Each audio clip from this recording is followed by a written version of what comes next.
Brodie Gilbertson was a typical 14-year-old who has a love for the outdoors and conservation of the outdoors, plus is the youngest cadet in the West Fargo Police Academy. But Brodie's world was turned upside down when he was diagnosed with B-cell acute lymphoblastic leukemia, or ALL.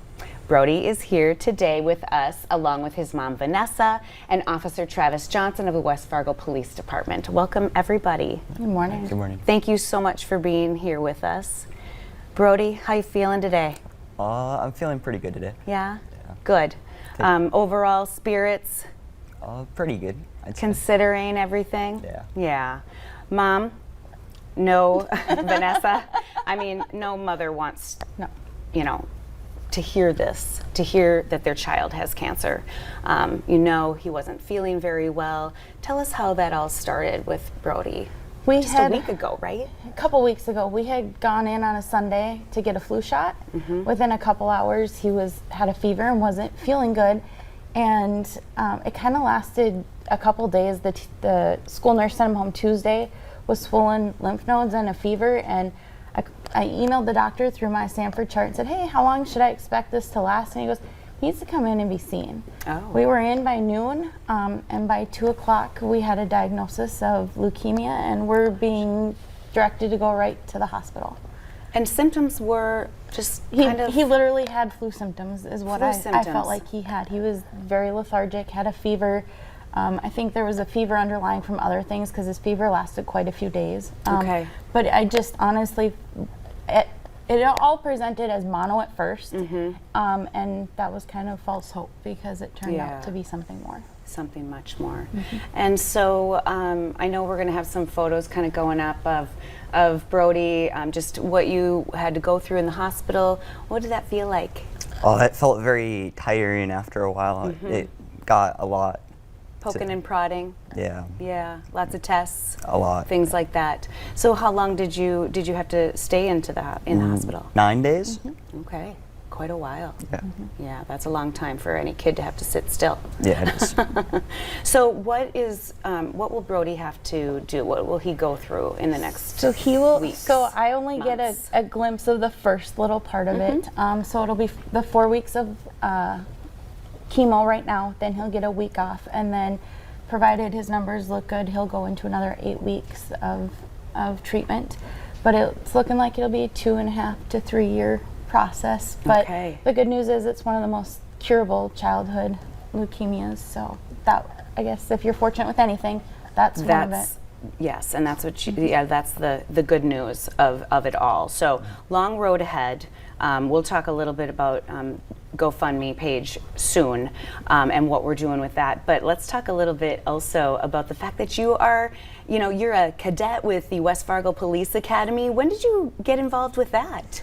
I applied around a year and a half ago. Okay. And it started around 5 months ago, 6 months ago. A couple months ago. Shorter than that? The process, I think it's been a while, but they had an open house at the school. They invited through the school. Very fun. And he applied and got in. And that's why we have Officer Johnson here with us today. So just to share a little bit about the program and the support then that the Police Academy over there is providing for Brodie. Sure. So the program is for generally high school through college students, 14 to 21, who are interested in possibly pursuing law enforcement as a career. And so we give them hands-on training. It's structured very similar to the police academy that we would go through before we would get hired. And we give them a chance to do hands-on training and learn about the law behind how we do things, why we do things, and do a lot of scenario-based training so that they can make an educated decision as to, do I want to do this as a job? Right. Before they invest a lot of money in college and everything like that. Right, okay. So have you gone on a ride-along? Not yet. Not yet? Does he get to go on a ride-along? Oh yeah, that's one of the big things for the program, one of the highlights. I think so. So going through this, a little of this is going to have to go by the wayside for a while. Is that true? Yeah. Okay. We'll have to really watch for, he won't be able to go to school in person for the year. Okay. And we'll have to watch kind of who he comes into contact with. And I think Officer Johnson and the cadets are really wanting him to get back into some of the meetings, and the teachers have or this directors and doctors and have said yes, and they're Okay. willing to make kind of some safety adjustments for him. Fantastic. That's awesome. Because a lot of friends you have there, and I think we had another picture too that popped up there that shared all your friends showing support, all the other cadets. Yeah. And you're the youngest cadet, Yeah. right? The youngest, what is it, 14 is the starting age, Yeah. right? Yeah. Okay. He is. That's fantastic. That's a great crew right up there. That's That That's was some awesome That was the day he was friends. discharged. Okay. I love it. I love it. So we do have a GoFundMe page started, and I know we are going to put that up on the screen, but there was something else, Vanessa, that you wanted to share about that, and if people could not donate financially. Financially and monetarily, I know it's a lot, especially with COVID and work has stopped for some people. I really want to stress the importance of blood products for Brodie. His Okay. first 5 days, he really depended on blood and plasma. So if you can donate that way, that would be really beneficial. Yeah, absolutely. So lots of options for people to help out, and we're going to put that up on the screen, that GoFundMe. So thank you so much for coming in. Thank you for having us. Thank you. Thanks for having Best wishes.